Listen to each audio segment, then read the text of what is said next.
Income tax का notice section 143(2) security का जो लगता है आईटीआर भरने पर। पार्ट 1 मैंने बनाया था, पार्ट 2 जैसे मैंने बताया था, पार्ट 2 भी मैंने बना दिया है। किन किन बातों का ध्यान रखना है, बड़ी इंपॉर्टेंट वीडियो है। उससे ज़्यादा इंपॉर्टेंट ये है, पहला चेक कर लें अपनी ईमेल आईडी, फ़ोन नंबर सही है कि नहीं और एड्रेस सही है कि नहीं इनकम टैक्स रजिस्ट्रेशन पोर्टल पे। बहुत सारे केस स्पेशली एनआरआई वालों के पुराने केस चल रहे होते हैं, उनको पता ही नहीं होता, नोटिस आते रहते हैं, एक्स पार्टी ऑर्डर हो जाता है, मोटी मोटी डिमांडें खड़ी हो जाती हैं। तो ये चेक कर लें आज ही। मैंने पार्ट 1 में बताया भी था कहाँ जाके चेक करना है, नोटिस आया नहीं आया, एड्रेस वैड्रेस सब। दूसरा, डॉक्यूमेंट्स का बहुत ध्यान रखना है। व्हेन गिवन, देने कब है, व्हाट गिवन, क्या देना है, हाउ गिवन, कैसे देने हैं। दोस्तों जो ये खेल है ना, लुक्का छुपी का खेल है, टेक्निकल भी है, लीगल भी है और एप्लीकेशन ऑफ माइंड भी है। मैंने गलत कुछ क्लेम कर ली, मुझे वो कब बताना है, मुझे कब दिखाना है, मुझे कागज़ कब देने हैं और देना क्या क्या है। ऐसा नहीं है मैं शरीफ बन जाता हूँ, मैं क्या करता हूँ कवर लेटर बनाता हूँ और सब कुछ लगाना शुरू कर देता हूँ। मैं देखते नहीं हूँ क्या मांग रहा है, क्या जानना चाह रहा है। आपको इनकम टैक्स ऑफिसर का माइंड भी रीड करना होता है। लड़ाई है ना, क्या ये लड़ाई तो है, तो लड़ाई को तरीके से तो करोगे, दिमाग लगाओगे ना कि सामने से क्या आएगा, या अपनी दोनों बंदूकें लेके खड़े हो जाओगे। पता चला यार आप उसके बाद तो कुछ और था, आपने बंदूकें भी दिखा दी, आपने अपने सारे पत्ते खोल दिए। थोड़ा सा ट्रिक रहती है इसके अंदर, शो को उसका वेट कर सकते हो। एग्जाम्पल के लिए मेरे पास एक एग्रीकल्चर का केस आया था, मैं कह रहा था ये रूरल एग्रीकल्चर लैंड है, इसके ऊपर कोई टैक्स नहीं लगेगा, और इनकम टैक्स ऑफिसर कह रहा था नहीं ये अर्बन है, मैं कैपिटल गेन टैक्स लगाऊंगा। हालांकि उस लैंड को बेचकर असैसी ने एक नई लैंड ले ली थी। मैं चाहता तो शुरुआत में लिख सकता था कि भैया उसने लैंड बेची और फिर लैंड में इन्वेस्टमेंट कर दिया है तो कैपिटल गेन तो लगेगा नहीं, लेकिन मैंने ये बात आखिरी तक नहीं खोली, मैंने शो को उसका वेट करा। मैं शुरुआत में क्यों मान लूँ कि वो कैपिटल असेट थी, उसको कहने दो, जब मुझे लगेगा कि हाँ यार मैं केस हार रहा हूँ, मेरा केस स्लो हो रहा है, वीक हो रहा है, तब मैं अपने पत्ते खोलूँगा ना कि ठीक है मान लिया कि ये कैपिटल असेट्स है, रूरल एग्रीकल्चर लैंड नहीं है, ये अर्बन थी, मैंने इन्वेस्टमेंट भी तो करा है, तो मुझे उसका एग्जम्पशन दे, और वो भी विदाउट प्रेजुडिस, यानी कि सिर्फ टैक्सेशन पर्पज से कह रहा हूँ मैं। अभी भी मैं अपनी बात पे वो हूँ अलग कि भैया मेरी असेट जो थी रूरल थी, तो ये पॉइंट लिखने पड़ते हैं। ऐसा नहीं कि मैं एक्सेप्ट कर लूँ तो मैं अपने पुराने वादे पे भूल जाऊँ, तो ये टेक्निकल चीज़ है, ध्यान रखना इस चीज़ का। सारे डॉक्यूमेंट सबमिट करने होते हैं, ध्यान रखना एक्सप्लेनेशन इनकम टैक्स ऑफिसर के पास, क्योंकि हायर अथॉरिटी एक्सेप्ट नहीं करेगी। मैं यहाँ पे कागज नहीं दे पाया पूरे जो देने थे मेरे को केस के लिए। मैं CIT अपील जब फाइल करूँगा, CIT अपील बोलेगा आपने केस क्यों नहीं फाइल करा, बताया क्यों नहीं इनकम टैक्स ऑफिसर को, मैं आपकी बात नहीं मान रहा, हो सकता है वो आपका केस रिजेक्ट कर दे सिर्फ कि आपने ITO लेवल पे कागज़ नहीं दिए थे। तो ध्यान रखना पड़ता है, इसलिए मैं कह रहा हूँ कब देना है, क्या देना है, कैसे देना है, बड़ा इंपॉर्टेंट है। सेक्शन के एडिशन के एक्सप्लेनेशन सबसे ज़्यादा जो 5वां पॉइंट है ना, प्रोफेशनल्स लोग जो हैं, बुरा मानिएगा, चार्टर्ड अकाउंटेंट्स होते हैं, एडवोकेट्स हैं या अकाउंटेंट है, कोई भी है, इस पॉइंट को इग्नोर कर देते हैं। एग्जाम्पल बताता हूँ, अगर आपका सेक्शन 8 का केस है, मान लीजिए कैश डिपॉजिट का केस है, ऐसा नहीं कि आप एक सिंपल लेटर अटैच कर दें, बैंक स्टेटमेंट लगा दें। मैंने एक लिंक भी डाल दिया है डिस्क्रिप्शन बॉक्स में, थोड़ा सा कि मैं कैसे लिखता हूँ उस पॉइंट को।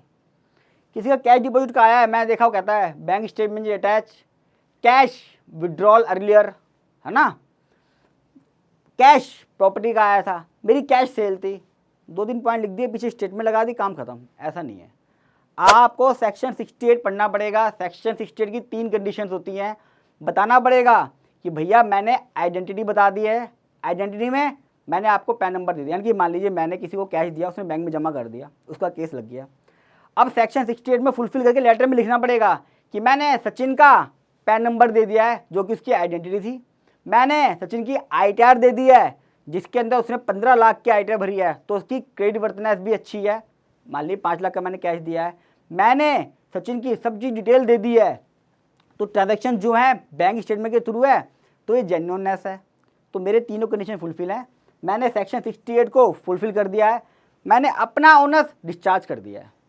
हम क्या करते हैं, कभी भी सेक्शन की बात ही नहीं करते हैं, हम रिप्लाई देते थे, हमें पता ही नहीं है कि वो एडिशन किस सेक्शन में करेगा, वो उसको कैसे चैलेंज करूँ। किसी ना किसी सेक्शन में तो आप पे टैक्स लगाएगा ना, वो कोई ना कोई तो प्रोविज़न होगा जिसका आपने वायलेशन करा होगा, आप उसकी कभी बात नहीं करते हैं। और मुझे सबसे ज़्यादा गुस्सा इस बात पे आती है, लोग बात ही नहीं करते हैं उसकी। भैया सेक्शन को चैलेंज करो ना, और यही अपील में हेल्प करता है हमें। मैं गला फाड़ फाड़ के अपनी बातें बोलता रहता हूँ ताकि आप लोगों पे कभी भी इनकम टैक्स का नोटिस ना आए, और आए तो आप थोड़ा ध्यान रख लें, मोटी मोटी डिमांडें ना आए। मेरे पास आके जब लोग रोते हैं, कहते हैं मैं सुसाइड कर लूँगा, ये वो, मुझे बड़ा अफसोस सा लगता है कि काश थोड़े से अवेयर होते पहले तो अच्छा है। तो जितना हो सके दोस्तों शेयर करिएगा ताकि लोगों को हेल्प हो जाए। 20% की टैक्स की पेमेंट करनी पड़ती है। अगर आपका सब कुछ भी ठीक रहा तो हो सकता है आपका केस बिल्कुल जेन्युइन हो और इनकम टैक्स ऑफिसर डिमांड निकाल दे। अभी एक मैंने केस कराया था, उसके अंदर एडिशन के बाद भी टैक्स नहीं निकल रहा था। उसने बनाया होगा कुछ, उसको लगाया टैक्स नहीं निकल रहा इसमें, तो यार तो क्या करे वो। 5 लाख का एडिशन होना था, 5 लाख तक इनकम माफ थी। उसने क्या करा, एक फालतू का लेके 16 लाख का एडिशन ही कर दिया उसके अंदर टैक्स निकालने के लिए। उस 16 लाख पे भी 60% का टैक्स निकाल दिया, 25-30 लाख का टैक्स बना दिया बेमतलब में ही। क्यों? केस कर रहा है, कुछ तो सभी दिखाना है ना, तो उल्टे से कर देते हैं। 10,000 की पेनल्टी है सेक्शन 270A में ईच फेलियर। आपके पास नोटिस आया है, उसमें डेट लिखी होगी 16/17, आपने रिप्लाई नहीं करा, हो सकता है आप केस करा लो। आपको हर रिप्लाई का नोटिस देना है या एडजॉर्नमेंट लगानी है, वरना 10,000 की पेनल्टी लगेगी। दिखाऊंगा नोटिस में कि कैसे लगती है वो। आपका बैंक अकाउंट, प्रॉपर्टीज और एफडी अटैच कर सकता है रिकवरी के लिए, अगर आपने केस को ठीक से हैंडल नहीं करा तो। टोटल एक्सपेंस, सबसे इंपॉर्टेंट पॉइंट, केस के लिए 35 से 50,000 है वन टाइम में इनकम टैक्स ऑफिसर पे। बहुत सारे लोग जो प्रोफेशनल्स हैं, आपसे लोग पूछते होंगे कि भैया पूरे केस की फीस है ना, आप समझा दीजिए कि हमारी लायबिलिटी इनकम टैक्स ऑफिसर तक है, उसके बाद CIT अपील होगी तब देखा जाएगा। अभी ये फीस है। हो सकता है कोई आपसे 5,000 बोले, 6,000 बोले, मुझे लगता है कि थोड़ा सा प्रोफेशनली देखना चाहिए। और जब कभी भी केस दो ऐसे, एक आध उसका ऑर्डर चेक कर लीजिए कि आपने इस तरह का केस कराया है क्या, एक बार मुझे ऑर्डर दिखा दीजिए, कुछ पॉजिटिव ऑर्डर है। हो सकता है ऑर्डर पॉजिटिव और नेगेटिव हो, उससे कोई फर्क नहीं पड़ता, लेकिन क्या उसने इस तरह के केस हैंडल करे हुए हैं, ये बड़ा इंपॉर्टेंट है। ये फीस है, डिपेंड करता है, ज़्यादा भी हो सकती है। हायर टैक्स रेट लगाते हैं वो, अगर आपने केस को अटेंड नहीं करा, आपने केस को ठीक से नहीं समझाया तो। कैसे? एग्जाम्पल, 1 करोड़ का एडिशन हो गया कैश डिपॉजिट का, 75 लाख का टैक्स लगेगा। 115 BBE सेक्शन है, 115 BBE, बहुत गंदा सेक्शन है ये। 10 लाख की पेनल्टी लगेगी, 85 लाख का टैक्स बन जाता है। इसमें मैंने अभी इंटरेस्ट ऐड नहीं करा, इंटरेस्ट कर दिया तो 1 करोड़ से ऊपर चला जाएगा। तो अगर आपने कोई 1 करोड़ का प्रॉपर्टी बेची है, 1 करोड़ की आपकी बोगस परचेज या सेल है, तो कहाँ पहुँचेगा। आप कॉन्टैक्ट कर सकते हैं हमसे, कुछ एडवाइस चाहिए या फैक्ट को समझना है या केस करवाना है, उसके लिए हम आपके लिए हमेशा हेल्प के लिए अवेलेबल हैं। वीडियो कैसी लगी कमेंट बॉक्स में जरूर बताइएगा, और फर्स्ट टाइम मेरे चैनल पर आ रहे हैं या अब तक मेरा चैनल सब्सक्राइब नहीं करा है तो चैनल को सब्सक्राइब जरूर कर लें दोस्तों। इंडिया का पहला और इकलौता प्रैक्टिकल चैनल है टैक्सेशन का, जहाँ पे हम सिर्फ प्रैक्टिकल बातें करते हैं और आपको हज़ारों का नहीं लाखों का फ़ायदा होता है टैक्सेशन में और इन्वेस्टमेंट प्लानिंग में। और जितना हो सके दोस्तों इसको शेयर कर दीजिएगा, क्योंकि 30/6 अभी डेट बची हुई है। मैं चाहता नहीं कि इसके बाद नोटिस आए और इसको बहुत हल्के मिले, तो जितना हो सके व्हाट्सअप, फेसबुक, सब जगह इसको शेयर कीजिएगा। आपकी कोई क्वेरी है 143(2) से रिलेटेड, आप मेरे से कमेंट बॉक्स में व्हाट्सअप नंबर या ईमेल आईडी तीनों के थ्रू कॉन्टैक्ट कर सकते हैं। जो भी हेल्प होगी मैं उसमें आपकी हेल्प करूँगा, और जल्द मिलूँगा अगली वीडियो में। तब तक के लिए नमस्कार।